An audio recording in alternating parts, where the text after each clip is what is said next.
Follow along in this tutorial and learn how to create a Christmas e-greeting card with animation using Adobe InDesign.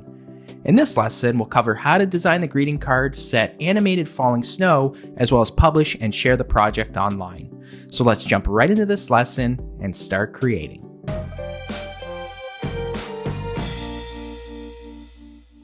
Let's start by creating the new document. I'm going to click on New File. That'll bring up the new document window.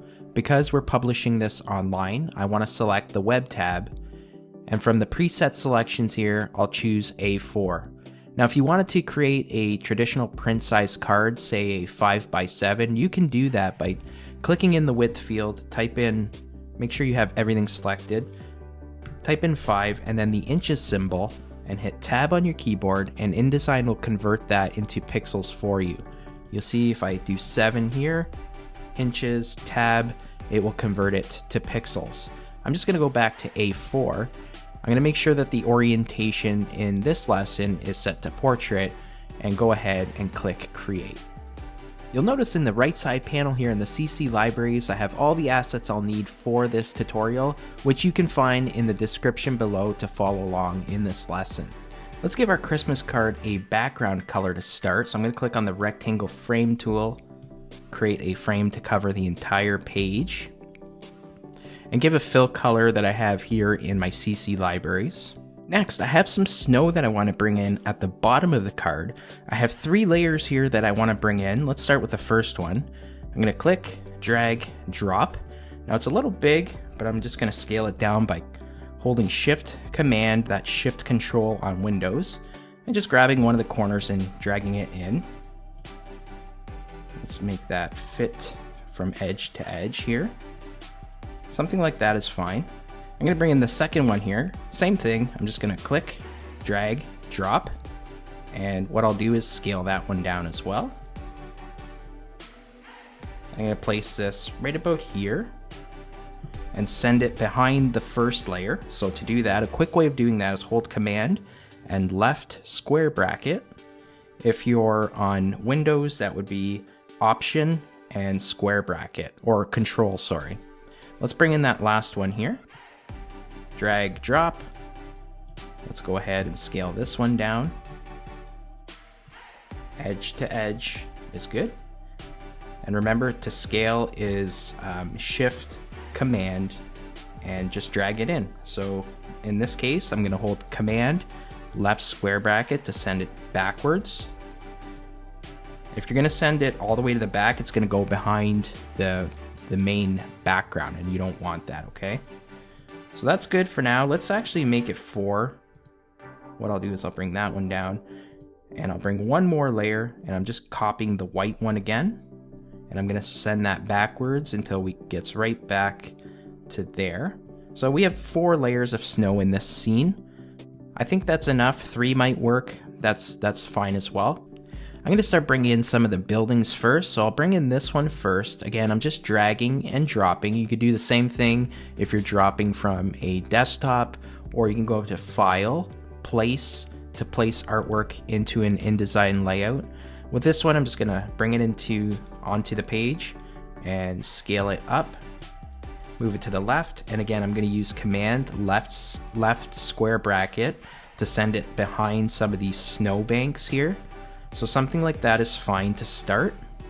I'll bring in the second building next. So I'm just going to drop it onto the pasteboard, drag it into the layout, Command left square bracket to send it behind that third snow bank. Okay. Next, I'll bring in this building. Again, just drop it onto your pasteboard. It's the easiest way just to get it into the layout.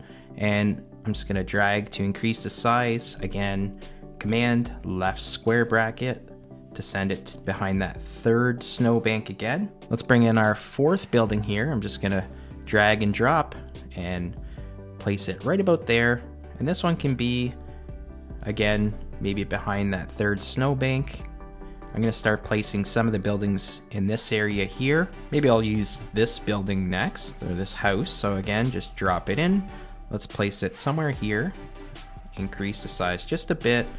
And let's Command left square bracket. By the way, the long form way of sending back, forwards front, just click on the object, go to Object, Arrange, and there are your selections. But it's always easier to hold your command left square to send backward, right square bracket to bring forward. And then of course, if you hold Shift and Command, you can send it all the way to the back or bring all the way to the front. So let's keep going here. Bring in another house here. That one's good. Let's place it right about there is fine. And we'll leave it right where it is. And let's see if we can bring in some of the trees now. I'll bring in this one first. Place it right about there in the foreground. Let's bring in this one here. Scale it down. We'll place this one right about here is good. And there's no formula to this. Just see what looks good. See what looks realistic. There's another tree there.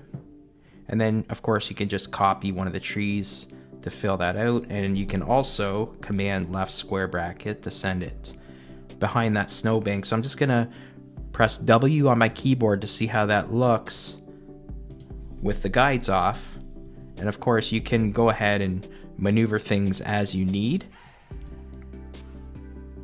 Maybe I'll bring in one more house, or maybe this building here.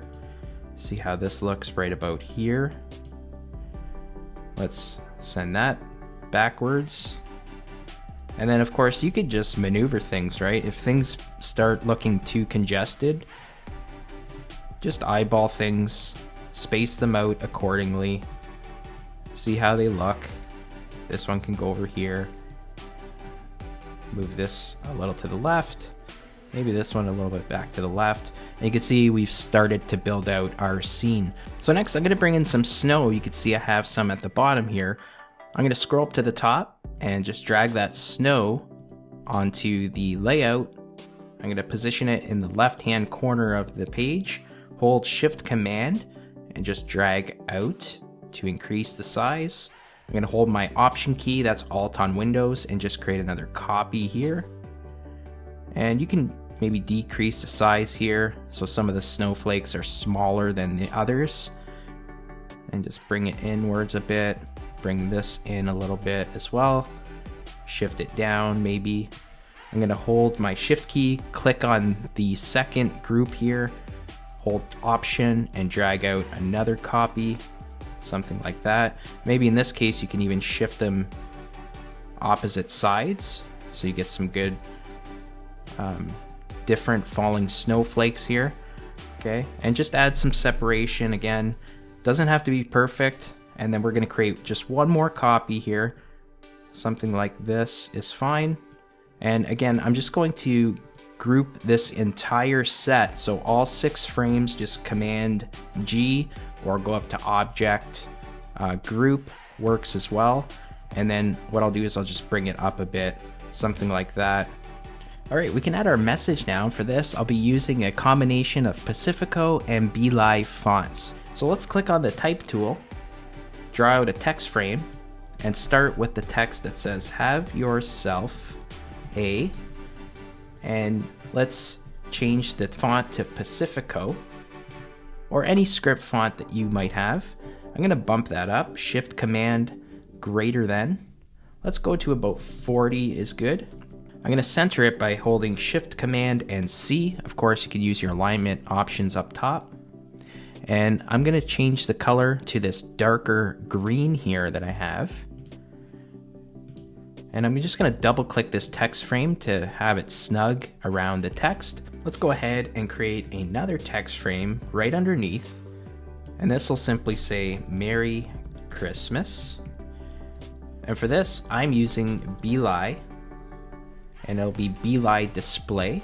I found that this is a very Christmassy kind of font, and again I'm just going to bump that up, Shift Command greater than, to about, let's go to about 80.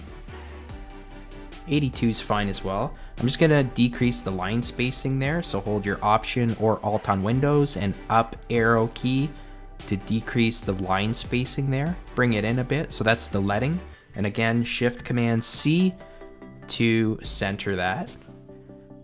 Double click to have the text frame snug right around the text, Let's select that text and also make it that green color there. I'm going to grab my selection tool and just nudge that down ever so slightly just to give it some separation between Have Yourself a Merry Christmas. I think this can even be decreased a bit more, the leading. So Option, let's bring it up, something like that is fine. Just make sure that the M is not touching the descender of the Y. I think otherwise that looks pretty good. So now we can go ahead and start animating this Christmas card. For this next part, we're going to need the animation panel, which you see I have open.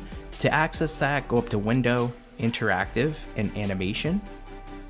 Let's start with Have Yourself a. I'm going to click that, and you can see the name of the animation is already set to Have Yourself a. You can rename that if you want.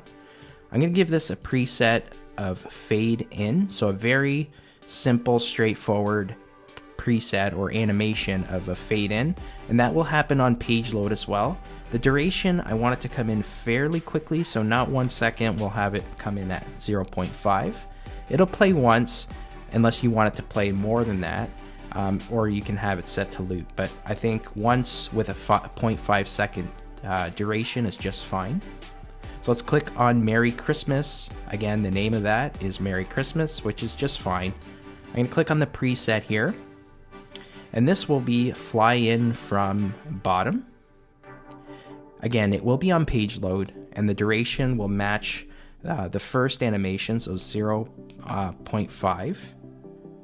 Again, just hit tab on your keyboard, and the play the play will be 1. Everything else looks good. Let's animate the snow now, so I'm going to click that.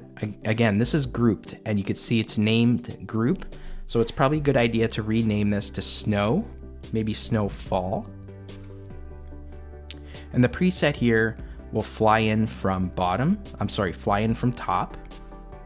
And you can see also on page load, the duration for this, I found that 8 seconds works just fine. Again, I'm just going to hit tab. And we can preview this, so just click on the preview EPUB window. And you can see that the snow comes in at the very end. Now I have it set with a fade in as the snow comes in. So if I click properties, do you see here in opacity, I have it set to fade in, which is fine as well. You can select none, but just make sure that you have this visibility hide until animated. Otherwise, you'll see it on the page when the page loads, okay? So one other thing I want to do is just set a very short delay to this so it doesn't launch immediately after the page loads. So to do that, just go up to Window, Interactive, and open the timing panel. I'm going to group it with this window here. You can see the animations will be set in the order that you place them. So we did Have Yourself a, Merry Christmas, and then the Snowfall. I'm going to click on Have Yourself a and just set a duration, or a delay I should say, of 1 second, just to give people time to catch that part of the animation. Otherwise they may miss it. Alright, so what we'll do now is publish this online and see how it looks in a web browser. To publish the project online, I'm going to click on the share button in the upper right hand corner and select Publish Online. Give your project a title. I have just Christmas card. As a default, it'll be named what your document is saved as, which is fine as well. Everything else is fine, so what I'll do is just hit Publish. That's going to render through, and you'll see that I have a View Document option. You also have the option to copy the link, share on social, or email the link. I'm going to click View Document. That'll open up a new browser for you, and you can see that Have Yourself a Merry Christmas comes in, as well as the Snowfall, and as a final step, I also added a loop to the Snowfall animation. I really hope you enjoyed this tutorial on how to design a Christmas e-greeting card with animation using Adobe InDesign. Hit the like button and leave a comment if you found this lesson helpful, and don't forget to subscribe to the channel to stay up to date with all the latest tutorial content. If you'd like to learn more about interactive design using Adobe InDesign, go ahead and check out this playlist right up here. Until next time, take care and keep creating.